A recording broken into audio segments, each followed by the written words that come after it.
Bismillahirrahmanirrahim. Assalamualaikum warahmatullahi wabarakatuh. Alhamdulillahirabbil alamin. Wa bihi nasta'inu ala umurid dunya waddin. Wassalatu wassalamu ala sayyidil awwalina wal akhirin. Imamil muttaqina wa qaidil wirril muhajjalin. Sayyidina wa maulana Muhammadin wa ala alihi wa sahbihi wa man tabi'ahum bi ihsanin ila yaumiddin. Subhanaka la ilma lana illa ma 'allamtana innaka antal alimul hakim. Rabbi shrah li sadri wa yassir li amri wahlul 'uqdatam min lisani yafqahu qawli.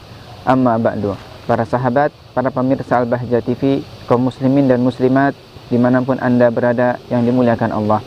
Alhamdulillah, kita bersyukur kepada Allah Subhanahu wa ta'ala.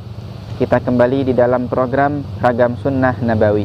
Seperti biasa, kami persilahkan dan kami berikan kesempatan kepada beberapa orang penanya untuk menanyakan beberapa pertanyaan. Tafadhol. Assalamualaikum warahmatullahi wabarakatuh, Ustaz. Saya Muhammad, mohon izin bertanya. Bagaimana kesunahan dalam menghormati tamu? Cukup sekian, Ustaz. Assalamualaikum warahmatullahi wabarakatuh. Baik, kepada saudara Muhammad tentang bagaimana etika atau sunnahnya di dalam memuliakan tamu. Rasulullah SAW mengajarkan kepada kita agar kita memuliakan tamu yang datang kepada kita. Dalam hadis beliau mengatakan, la yu'minu ahadukum man kana yu'minu billahi wal yaumil akhir falyukrim dhaifahu. Barang siapa yang beriman kepada Allah dan juga hari akhir, maka hendaklah dia memuliakan tamunya. Di situ Rasulullah SAW menyatakan bahwasanya tanda orang yang beriman dengan Allah dan hari akhir adalah dia bisa memuliakan tamunya. Mafhumnya yang difahami adalah berarti kalau orang tidak bisa memuliakan tamunya, berarti dia tidak ada iman di hatinya kepada Allah dan juga hari akhir. Demikian. Akan tapi para ulama menjelaskan maknanya adalah tidak sempurna iman. Artinya barang siapa yang sempurna imannya kepada Allah dan juga hari akhirnya, maka dia pasti bisa untuk memuliakan tamu yang datang kepadanya. Lalu bagaimana caranya? Bagaimana adab kita saat ada tamu yang berkunjung ke rumah kita? Di antara adab yang harus kita perhatikan adalah jangan kita pernah membeda-bedakan tamu yang datang kepada kita, siapapun dia. Jangan dibedakan, kalau orang kaya yang datang maka kita lebih dalam penjamuannya, yang datang orang biasa maka kurang. Tidak. Ya, Sayyidina Ibrahim alaihissalam, beliau adalah orang yang terkenal dengan memuliakan tamunya. Khalilullah, seorang Khalilullah, kekasihnya Allah Ta'ala, luar biasa bagaimana akhlak beliau kepada seorang tamu. Bahkan sampai Allah ceritakan di dalam Al-Quranul Karim ketika ada utusan malaikat yang datang kepada Nabi Allah Ibrahim alaihissalam, mereka membawa kabar gembira kepada beliau tentang akan dilahirkannya dua orang putra, yaitu Nabi Allah Ismail dan juga Nabi Allah Ishaq alaihi wassalam. Ketika malaikat tersebut datang bertamu kepada Nabi Allah Ibrahim, bagaimana penjamuan Nabi Ibrahim alaihissalam kepada mereka. Beliau sampai mengeluarkan makanan yang sangat banyak. Bahkan beliau menyembelih sesembelihan, dimasakkan dan disuguhkan kepada tamu-tamu tersebut. Jadi jangan kita beda-bedakan tamu yang datang kepada kita, siapapun dia, walaupun dia adalah seorang non-muslim sekalipun, tetap kita berkewajiban untuk menjamu dan memuliakan dia. Kemudian adab yang berikutnya adalah saat kita menjamu tamu, jangan kita paksakan diri kita dengan sesuatu yang tidak ada di rumah kita. Artinya, suguhkanlah sesuatu seadanya, semampu kita. Rasulullah SAW beliau bersabda dalam sebuah hadis, la tatakallafu lidhaif. Jangan pernah kalian paksakan diri kalian untuk menjamu tamu. Artinya kalau nggak ada jangan dipaksakan. Sampai berhutang sana sini, akhirnya gara-gara menjamu tamu memaksakan diri sampai keluarga di rumah, anak-anaknya nggak bisa makan karena dia hanya memuliakan tamunya. Itu pun tidak diperkenankan. Bukan begitu caranya. Nabi mengatakan la tatakallafu lidhaif fatubghiduhu. Maka kalau kalian memaksakan dalam penjamuan tamu, kata Nabi, kalian akan membencinya. Lama-kelamaan benci dengan tamunya. Mungkin sekali masih kita tidak ada perasaan apa-apa, tapi yang kedua kalinya kita mulai sedikit berubah hati kita, apalagi datangnya sering ke rumah kita. Nah, kalau sudah kita benci dengan tamu, fa inna man abghadud dhaifa abghadallah, kata Nabi. Barang siapa yang benci dengan tamu, maka dia sudah benci dengan Allah Ta'ala, na'udzubillah. Wa man abghadallaha abghadahu. Dan barang siapa yang benci dengan Allah, Allah pun akan benci kepadanya. Maka di antara adabnya tadi tidak boleh terlalu memaksakan diri di dalam penjamuan.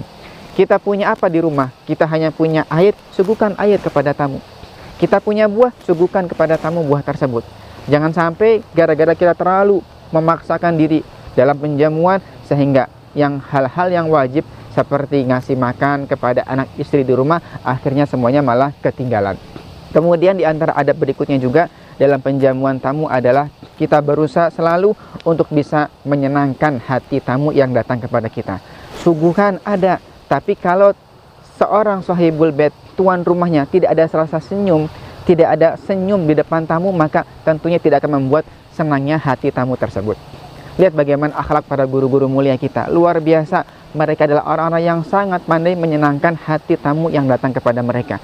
Bahkan seperti akhlaknya Abu Habib Hasan Baharun, beliau adalah orang yang sangat bisa memuliakan tamu. Setiap orang yang datang kepada beliau merasa dialah orang paling dekat dengan Habib Hasan Baharun. Karena akhlak mulia beliau bisa pandai untuk menyenangkan hati tamu. Bukan hanya nyuguhkan hidangan, lalu ditinggal, lalu cemberut, bermuka masam di depan tamu. Ini bukan akhlak yang baik.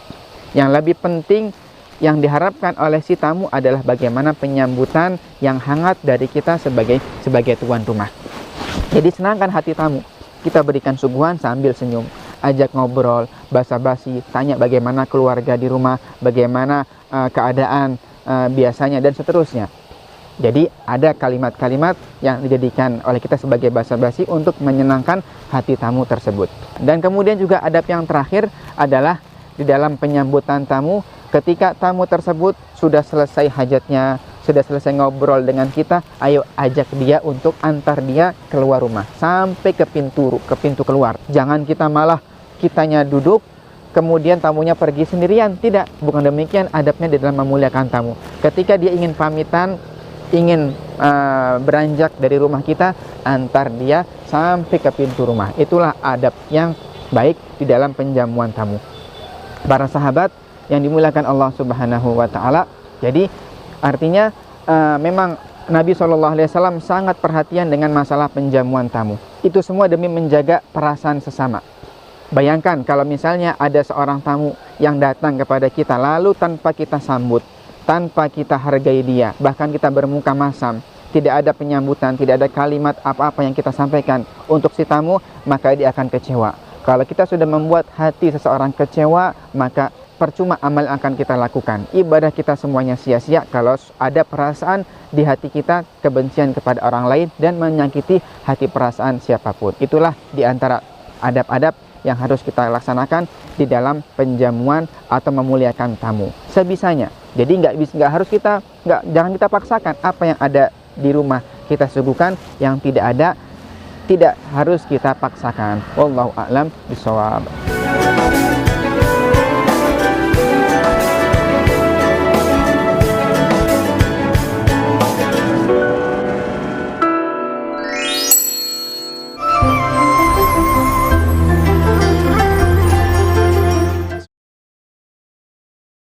Baiklah, Assalamualaikum warahmatullahi wabarakatuh. Wah, teman-teman, apa kabar semuanya? Hari ini senang sekali bisa untuk menemani kawan-kawan semua bersama dengan Kak Jamal dalam kisah yang sangat istimewa. Nah, teman-teman, tahukah kalian kisah apa yang akan dihadirkan di pagi ini? Ini adalah kisah tentang Nabi Adam dan Siti Hawa. AB Chicken merupakan usaha keumatan yang tersebar di beberapa kota di Indonesia. Hadir dengan nuansa dan pelayanan yang syar'i, sebagian keuntungan AB Chicken disalurkan untuk kepentingan dakwah. Keramahan, kenyamanan, dan kemudahan adalah bukti pelayanan terbaik untuk Anda. Nikmati sajian menu ayam yang lezat hanya di AB Chicken. AB Chicken, lezat ayamnya, berkah nikmatnya. Ya Adam uskun anta wa zawjukal jannah. Wahai Adam, tinggallah engkau bersama istrimu al-jannah di dalam surga. Wa kula minha haitsu syi'tuma, dan makanlah dari dalam sorga apapun yang kalian inginkan. Wala taqraba, tetapi engkau jangan dekati hadhihi syajarata, pohon ini, fatakuna minadh dhalimin. Jikalau engkau dekati pohon ini, engkau akan termasuk daripada orang-orang yang zalim. Maka saat itu nih adik-adik, Nabi Adam dengan Siti Hawa berbahagia di dalam sorga, tetapi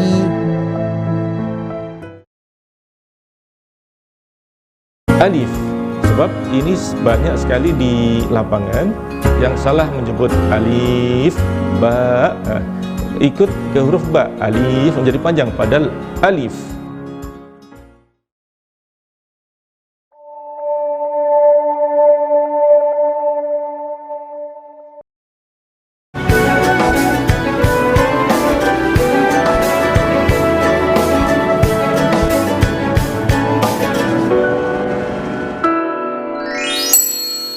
Assalamualaikum warahmatullahi wabarakatuh. Ustaz, saya Husein mau bertanya, di saat kita berwudu, apakah ada sunnah-sunnah yang bisa kita lakukan? Terima kasih. Assalamualaikum warahmatullahi wabarakatuh. Baik, kepada saudara Husein, pertanyaannya bagaimana sunnah-sunnah di dalam berwudu. Bismillahirrahmanirrahim. Berwudu adalah yang Allah perintahkan kepada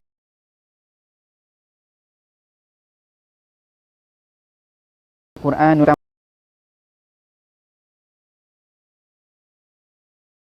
melaksanakan ibadah salat sebagaimana yang Allah firmankan di dalam Al-Qur'anul Karim. A'udzubillahi minasyaitonir rajim. Ya ayyuhalladzina amanu idza qumtum ilas salati faghsilu wujuhakum wa aydiyakum ilal marafiqi wamsahu bi ru'usikum wa arjulakum ilal ka'bain. Wahai orang-orang yang beriman, apabila kalian ingin melaksanakan ibadah salat, maka basuhlah wajah kalian, kemudian tangan kalian sampai dengan siku-siku, lalu usaplah sebagian kepala kalian, lalu basuhlah kedua kaki sampai dengan mata kaki. Maka di dalam wudu ada yang disebut dengan fardu-fardunya wudu atau rukun-rukunnya wudu. Rukun-rukun atau fardu-fardunya wudu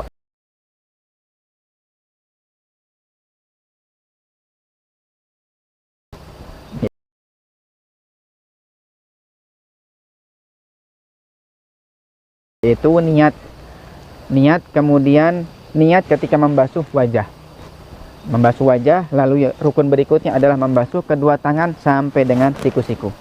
Rukun berikutnya adalah mazhab kita, mazhab Imam Syafi'i radhiyallahu anhu, adalah mengusap sebagian kepala saja. Lalu rukun berikutnya adalah membasuh kaki sampai dengan kedua mata kaki, yang terakhir adalah tertib. Itu yang disebut dengan rukun-rukunnya berwudu. Nah, demi kesempurnaan wudu kita juga harus perhatikan apa saja kesunahan-kesunahan yang harus kita lakukan ketika berwudu. Dalam sunnah-sunnah wudu ada sunnah sebelum kita melaksanakan wudu, sebelum kita masuk ke dalam rukun wudu, ada sunnah ketika kita melaksanakan rukun-rukun wudu, ada sunnah setelah kita berwudu. Adapun sunnah yang kita lakukan sebelum kita berwudu diantaranya adalah memakai siwak. Ya, kami jelaskan pada episode yang lain tentang bagaimana cara atau kesunahan menggunakan siwak. Siwak disunahkan sebelum kita berwudu. Lalu juga kita setelah kapan kita menggunakan siwak ini ketika berwudu? Apakah sebelum kita membasuh tangan ataukah setelah kita membasuh kedua telapak tangan? Karena membasuh kedua telapak tangan juga termasuk di antara kesunahan wudu. Para ulama berbeda pendapat di sini. Ada yang mengatakan kesunahan bersiwak dilakukan sebelum membasuh kedua telapak tangan. Ada yang mengatakan kesunahan siwak dilakukan setelah membasuh kedua telapak tangan. Kemudian setelah kita membasuh kedua telapak tangan, kita berkumur atau yang disebut dengan madmadah, lalu istinsyak, yaitu memasukkan air ke dalam hidung lalu kembali mengeluarkannya. Di dalam cara madmadah dan istinsyak ada beberapa cara. Ada yang mengatakan cara madmadah istinsyak itu adalah dengan cara wasol. Wasol adalah cara kita madmadah istinsyak sekaligus. Dalam sekaligus satu pengambilan ciduk air digunakan untuk madmadah, sekaligus digunakan untuk istinsyak. 3 kali. Kemudian cara fasol yaitu cara terpisah. Satu cidukan untuk madmadah kumur-kumur. Cidukan berikutnya kita gunakan untuk istinsyak atau masukkan air ke dalam hidung. Dua-duanya bisa kita lakukan, baik dengan cara yang wasal ataupun dengan cara yang fasal tadi. Setelah kita selesai dari madmadah dan istinsyak, kita membasuh wajah. Sudah kita ketahui bagaimana caranya membasuh wajah, yaitu ketika membasuh wajah, disitulah kita lintaskan niat berwudu, nawaitul wudu'a lirafil hadatil asghar faradha lillahi ta'ala. Ketika membasuh wajah, kita ratakan air ke semua bagian yang ada di wajah kita, termasuk rambut-rambut atau bulu-bulu yang ada di wajah, harus semuanya rata terkena air. Kemudian setelah wajah adalah membasuh kedua tangan. Sunnahnya ketika membasuh kedua tangan adalah kita mulai dari ujung jari. Dari mulai ujung jari kita guyur, kita basuh sampai kedua siku-siku.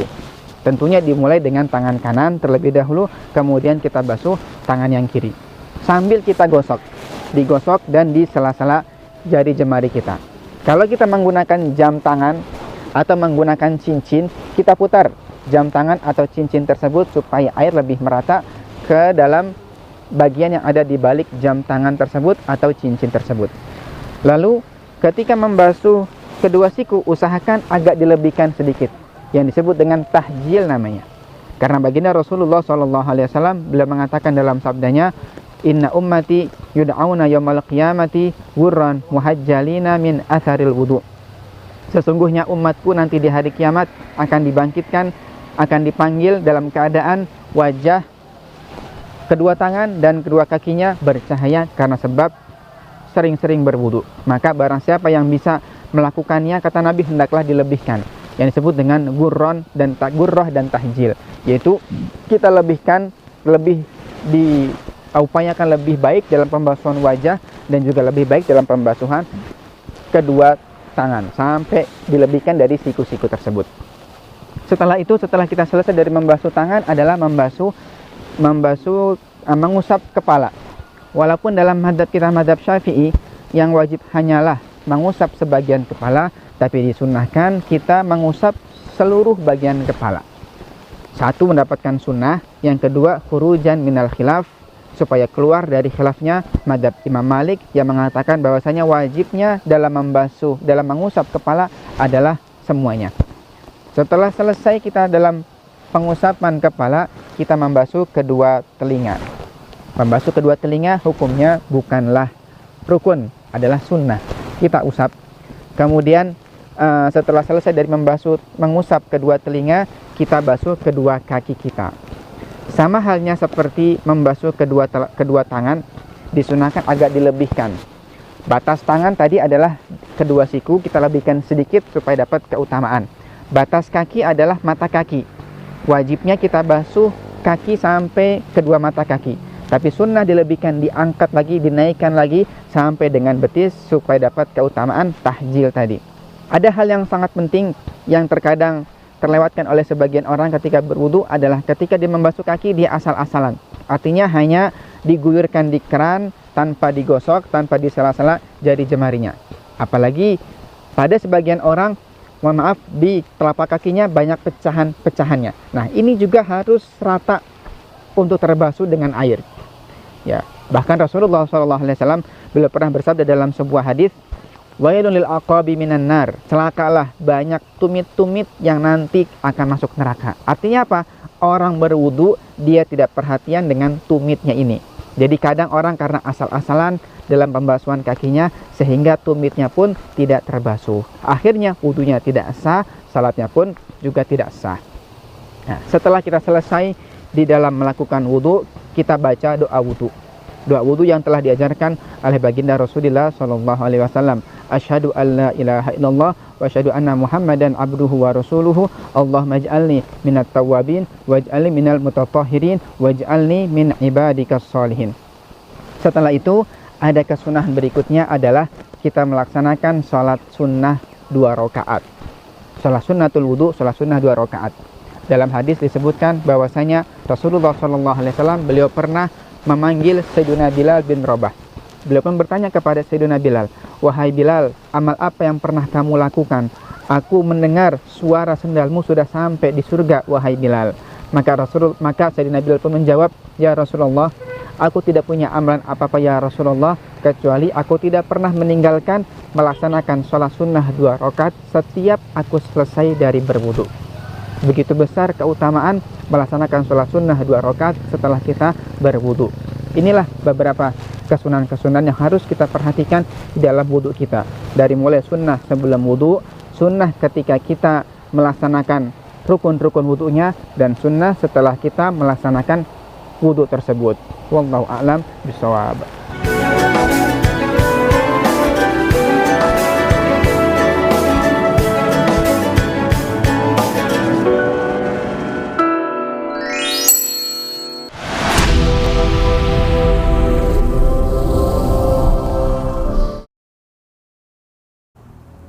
Seorang manusia atau seseorang akan mendapati gambaran atau untuk contoh yang ideal, yang paling tinggi, paling sempurna dalam setiap sisi dari sisi-sisi kehidupannya yang mulia, sisi-sisi kehidupan yang mulia, sehingga atau agar orang tersebut menjadikan gambaran dari contoh teladan yang mulia tersebut sebagai dustur, peraturan, pedoman, yatamassaku bi, yang dia pegangi, wa yasiru alai, dan dia jalankan.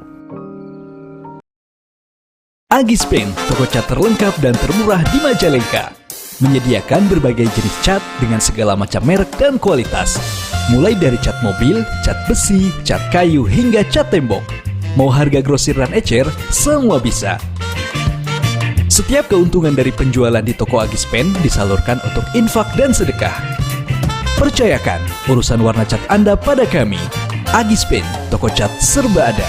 Persembahan dari Agis Group. Nah, adik-adik yang lain juga sama ya.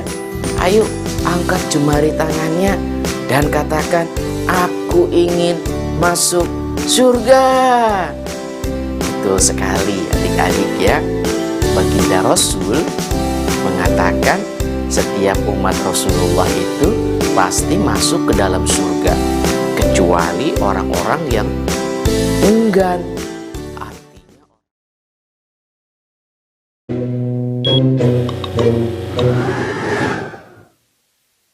seger.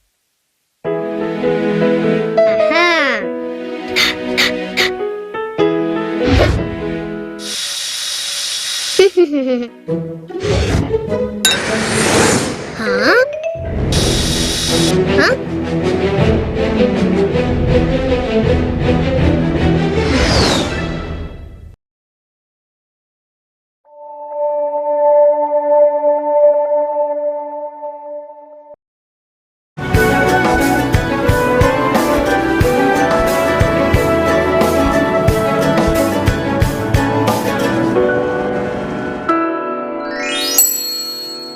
Bismillahirrahmanirrahim. Kami sampaikan beberapa kesimpulan dari pembahasan yang telah kami sampaikan. Pertama, tentang pembahasan masalah penjamuan tamu. Menjamu tamu merupakan perintah dari baginda Rasul SAW, menandakan kesempurnaan iman kita kepada Allah Subhanahu wa Ta'ala dan sempurna iman kita kepada hari akhir. Dalam penjamuan tamu nggak harus kita paksakan, dengan sesuatu yang tidak ada. Cukup apa yang ada di dalam rumah kita, kita suguhkan kepada tamu. Karena kalau terlalu kita paksakan dalam penjamuan tamu, khawatir akan mengotori hati kita. Kita malah tidak suka nanti dengan kunjungan dari tamu tersebut yang kedua kali, ketiga kali, dan kunjungan-kunjungan berikutnya.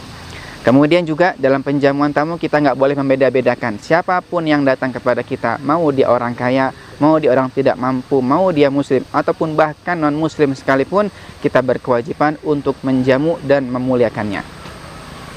Dan dalam penjamuan tamu juga niat kita harus baik, harus tulus karena Allah Subhanahu wa Ta'ala.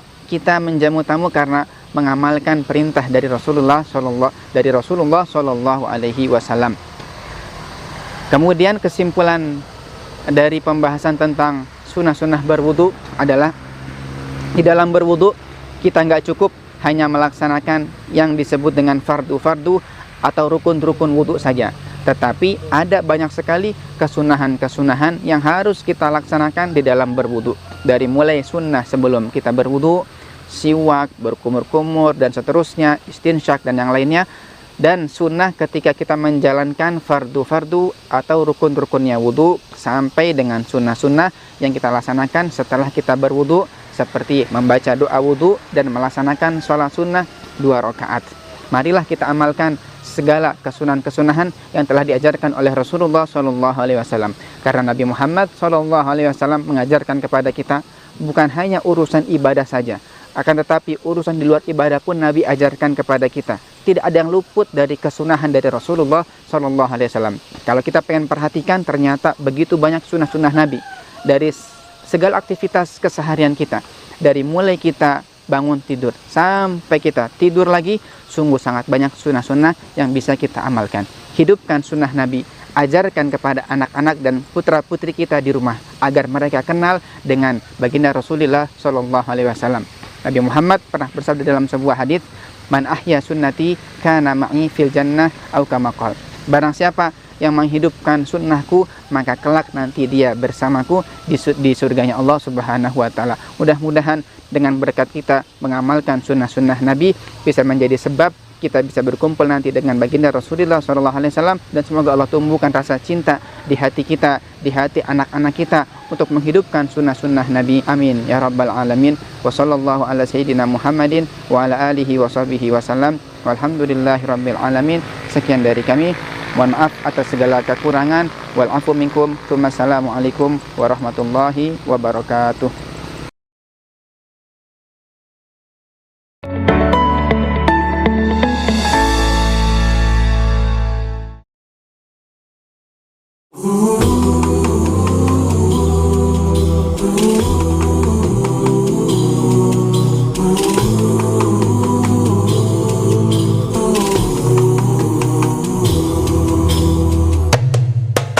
Allah itu ada tanpa tempat, tanpa waktu.